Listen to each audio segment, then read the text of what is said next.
हर बच्चे का सपना होता है बोर्ड एग्जाम में टॉप करना। मैथ्स में आपका पूरा अगर कंसेप्ट क्लियर है तो मैथ्स से इजी सब्जेक्ट आपका कोई भी नहीं है, आपको बहुत अच्छे से पता है। क्या आप कहीं मिस्टेक तो नहीं कर रहे हो? आपको मैथ्स में 100 में से 100 नंबर लाने से कोई नहीं रोक सकता है। ये पूरा सेशन आपको ध्यान से और अच्छे से देखना है। जय हिंद बच्चों, कैसे हो आप सभी? उम्मीद करता हूँ सारे बच्चे स्वस्थ है, मस्त है और तंदुरुस्त है। तो लेकर आया हूँ आज आप लोगों के लिए मैं बहुत ही इंपॉर्टेंट एक गाइडेंस सेशन, और इस गाइडेंस सेशन में आप लोगों को मैं जो ये 10 to 15 मिनट्स में जो इंपॉर्टेंट जानकारी देने वाला हूं, ये आप लोगों के लिए बहुत ज्यादा इंपॉर्टेंट है, क्योंकि हर बच्चे का सपना होता है बोर्ड एग्जाम में टॉप करना। और आप लोगों को पता है मैथ्स सबसे इजी सब्जेक्ट है। ये एक ऐसा सब्जेक्ट है जिसमें 100 में से 100 नंबर लाना बहुत ही आसान होता है। अगर मैं बात करूं इंग्लिश की तो उसमें स्पेलिंग मिस्टेक्स हो जाती है, हिंदी की बात करूं तो मात्राओं की गलती हो जाती है, साइंस की बात करता हूं मैं तो उसमें कहीं ना कहीं कोई रूल भूल गए आप, कोई लो भूल गए तो वहां दिक्कत हो जाती है। लेकिन मैथ्स में आपका पूरा अगर कंसेप्ट क्लियर है तो मैथ्स से इजी सब्जेक्ट आपका कोई भी नहीं है, आपको बहुत अच्छे से पता है। तो आज का जो हमारा सेशन रहने वाला है, ये रहने वाला है किस तरह से आप मैथ्स को पढ़ना चाहते हैं और कैसे आप पढ़ रहे हैं। मतलब आपका सबसे आसान तरीका क्या हो सकता है? क्या आप कहीं मिस्टेक तो नहीं कर रहे हो? अगर आपने इन सारी चीजों पर आज मेरे ध्यान दे लिया, मैं गारंटी के साथ कह सकता हूं बोर्ड एग्जाम में जो आपका सपना है ना कि 100 में से 100 लेकर आना है सर मैथ्स में, गारंटी के साथ आपको कोई नहीं रोक सकता। ये मैं लिख कर दे सकता हूं आज कि आपको मैथ्स में 100 में से 100 नंबर लाने से कोई नहीं रोक सकता है। इसीलिए ये पूरा सेशन आपको ध्यान से और अच्छे से देखना है। तो चलिए, सबसे पहले आप लोगों के सामने जो प्रॉब्लम आती है वो क्या क्या आती है कि सर कैसे पढ़े, हमारे पास रिसोर्सेज क्या क्या है, क्वेश्चंस नहीं बनते तो क्या करें, इसके अलावा हमें क्या क्या और करना चाहिए ताकि हमारी प्रिपरेशन जो है एकदम मस्त हो जाए और 100 में से 100 नंबर आ जाए पूरे। तो भाई एक एक पॉइंट पर ध्यान देना, क्योंकि ये आप लोगों के लिए बहुत ही ज्यादा जरूरी है। इसमें सबसे पहले आता है बेटा आपके पास में नाउ योर सिलेबस। आपको अपने सिलेबस के बारे में पूरी जानकारी होनी चाहिए। मतलब आपका क्लास 10th बोर्ड है, चाहे क्लास 12th बोर्ड है, कोई सा भी बोर्ड हो, ठीक है। मैं सभी के लिए कहना चाहूंगा कि मैथ्स में आपके नंबर ऑफ चैप्टर्स कितने हैं। क्या कहा? नंबर ऑफ चैप्टर्स कितने हैं ये आपको पता होना चाहिए। यूनिट कितनी है ये आपको पता होना चाहिए। अगर आपको ये पता होगा तो बहुत आसानी से आपका काम जो है हो जाएगा। इसके अलावा आपको एक चीज और पता होना चाहिए, और वो क्या है कि हमारे पास में इजी क्या है, मॉडरेट क्या है और हार्ड क्या है। कौन कौन से चैप्टर हमारे पास में हार्ड है, कौन कौन से चैप्टर हमारे इजी हैं, इसमें आपको डिवाइड करना है, क्योंकि ये जानकारी आपको आसानी जो है कर देगी पूरी। क्यों? क्योंकि देखो इजी पार्ट आपका लेगा टाइम कम, मॉडरेट पार्ट में आपका थोड़ा लगेगा इजी से जस्ट अपडेट फॉर्म, मतलब कि आपको आता है लेकिन क्वेश्चन का अगर चेंज कर दिया, पैटर्न चेंज कर दिया, थोड़ा सा उसमें कुछ अलग दे दिया, तो वो आपको जो है कैसे कंफ्यूजन जो है में लेकर आ सकता है। ये आपको यहाँ पर मॉडरेट फॉर्म में मिलेगा। हार्ड जिसमें आपका सबसे ज्यादा टाइम लगने वाला है। तो ये चीज आपको पूरी पूरी यहाँ पर पता होनी चाहिए। इस बात का आप लोग ध्यान रख लेना। जिस बच्चे को सिलेबस की जानकारी नहीं होगी तो समझ लेना भैया आपको जो है बड़ी परेशानी आगे होने वाली है।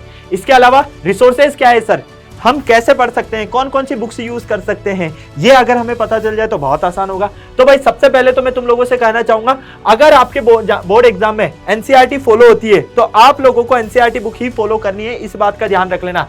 इसके अलावा अगर कोई आपकी स्टेट बोर्ड जो है बुक फॉलो होती है तो आप उसको भी पढ़ सकते हैं। लेकिन मैं कहना चाहूंगा कि अगर आपने एनसीईआरटी को पढ़ लिया तो आपका जो है कम से कम भी 60 से 70% काम पूरा आसान हो जाएगा।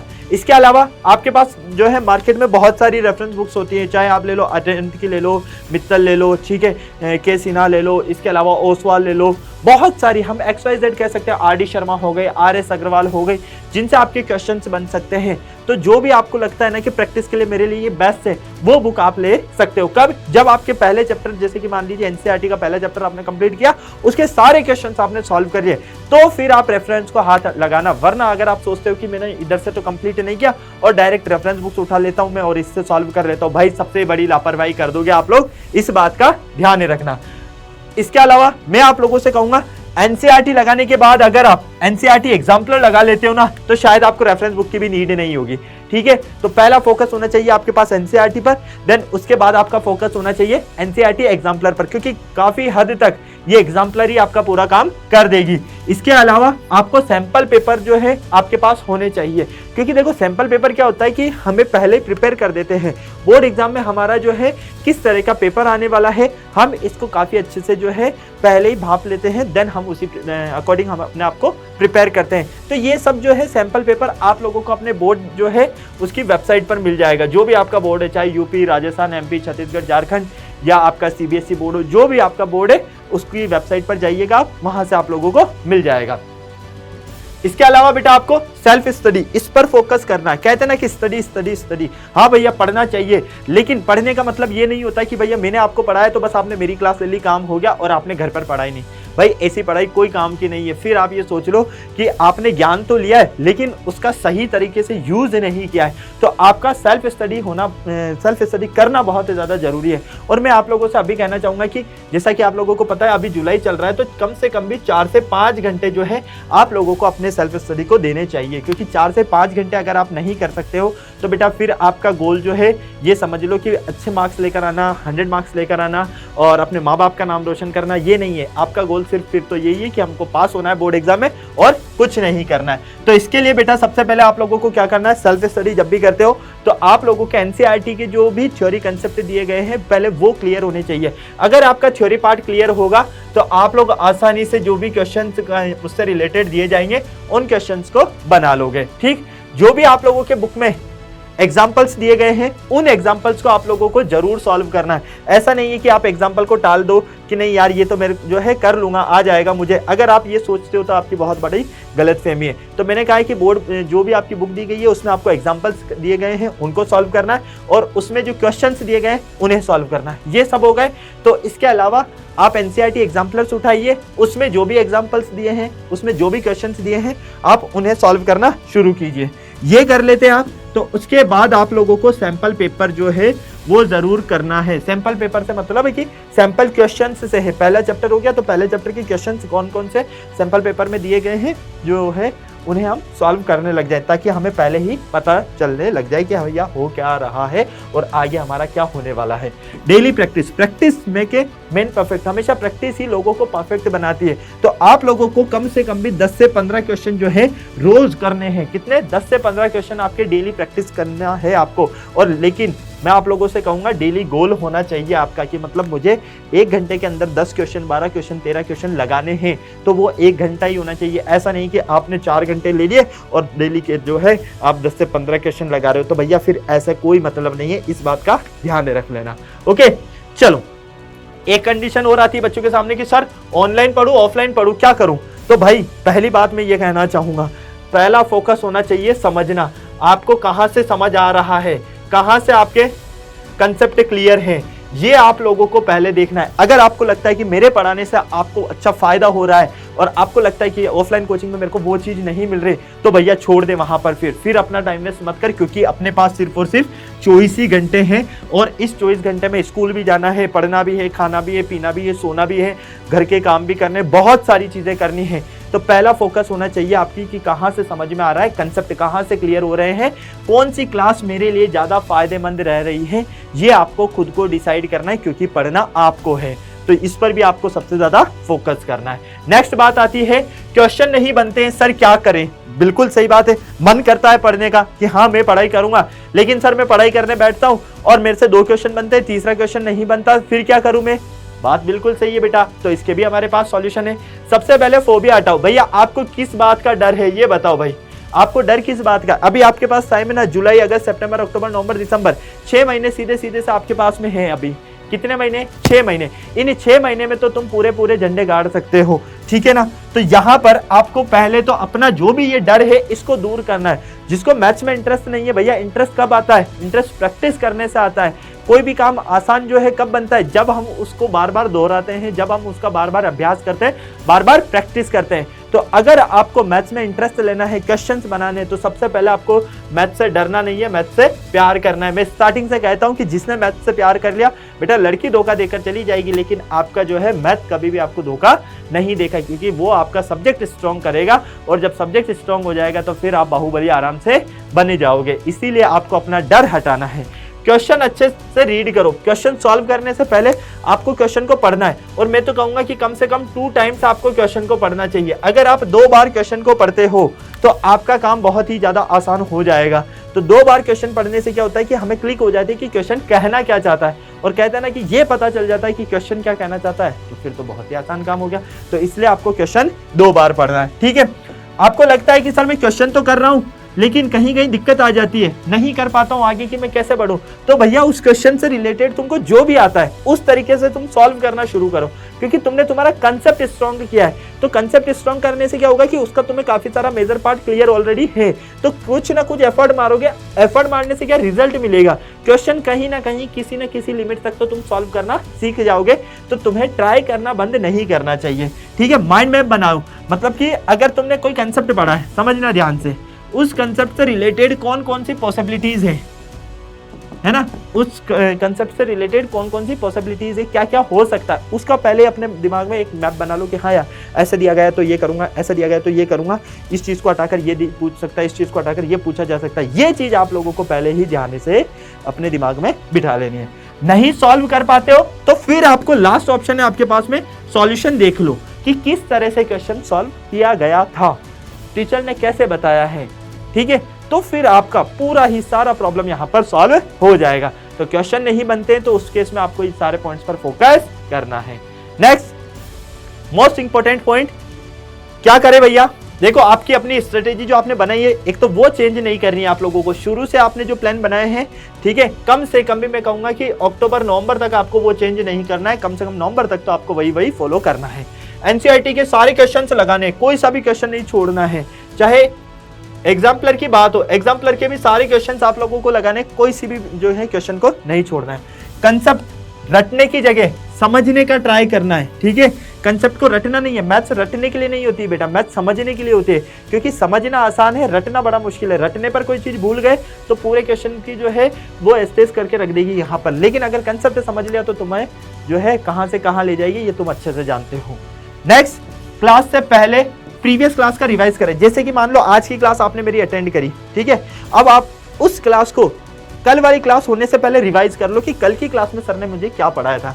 इससे क्या होगा कि हर क्लास एक दूसरे से कनेक्ट होती है, तो आपको पूरी चीजें पता रहेगी कि हाँ ये पढ़ाया था, देन अब ये पढ़ाएंगे, फिर इसके बाद ये होने वाला है। तो तुम्हारा रिवीजन भी वहीं पर साथ हो रहा है और तुमको किसी तरह की कोई दिक्कत भी नहीं आ रही है। इसीलिए अगर आपकी कोई क्लास है हो चुकी है और अगली क्लास आने वाली, तो उससे पहले प्रीवियस क्लास को आपको रिवाइज कर लेना है, ठीक।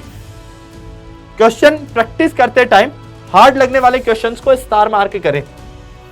आप क्वेश्चन की प्रैक्टिस कर रहे हो, आपको लगता है कि सर ये क्वेश्चन मुझे टफ लगता है लेकिन मैं सॉल्व कर तो लेता हूं, तो उस क्वेश्चन को आप स्टार मार्क कर लो। क्यों? क्योंकि जब सेकंड टाइम आप उसकी प्रैक्टिस करोगे तो आपको पता रहेगा कि ये क्वेश्चन मेरा ज्यादा टाइम टेकिंग क्वेश्चन है, तो वहां पर पहले आपको इतना टाइम लग रहा था, सेकंड टाइम आपको उससे थोड़ा कम लगेगा, थर्ड टाइम जब फिर सॉल्व करोगे तो उससे और कम टाइम लगेगा। तो ये चीज आपकी क्लियर होनी चाहिए, ठीक। पीवाईक्यूज से प्रैक्टिस करना बहुत ही ज्यादा इंपॉर्टेंट है। पीवाईक्यूज बहुत ही ज्यादा लगाने चाहिए आप लोगों को, हर चैप्टर वाइज पीवाईक्यूज आप लोगों को लगाने चाहिए, क्योंकि पीवाईक्यूज से क्या होगा कि आपको आइडिया हो जाएगा कि बोर्ड में किस तरह के क्वेश्चन जो है आप लोगों से यहाँ पर पूछे जाते हैं।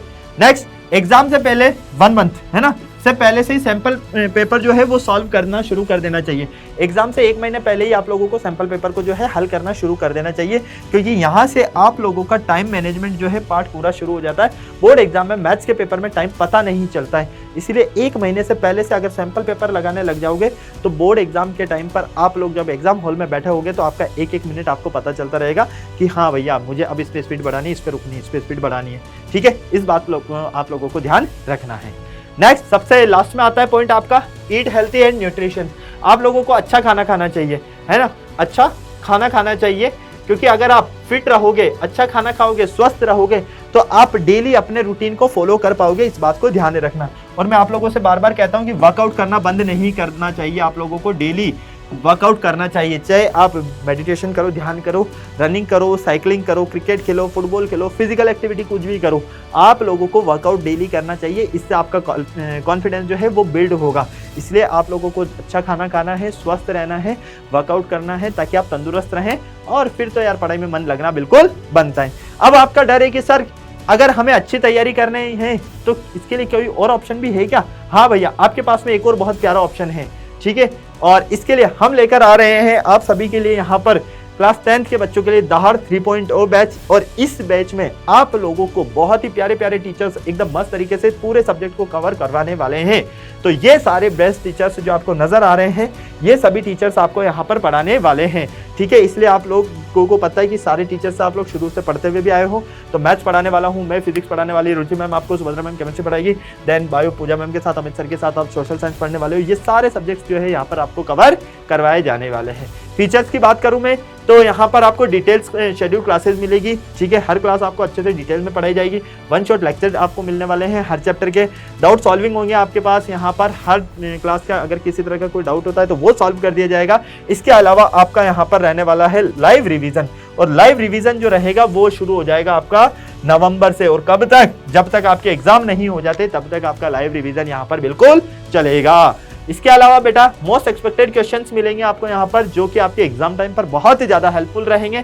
चैप्टर वाइज आपका टेस्ट होने वाला है, ताकि आपका पता चल पाए आपको भी कि किस तरह से आपकी चैप्टर में जो है वीकनेस है या स्ट्रॉन्ग है, पूरा कंप्लीट है इनकम्प्लीट है, वो सारी चीज़ें।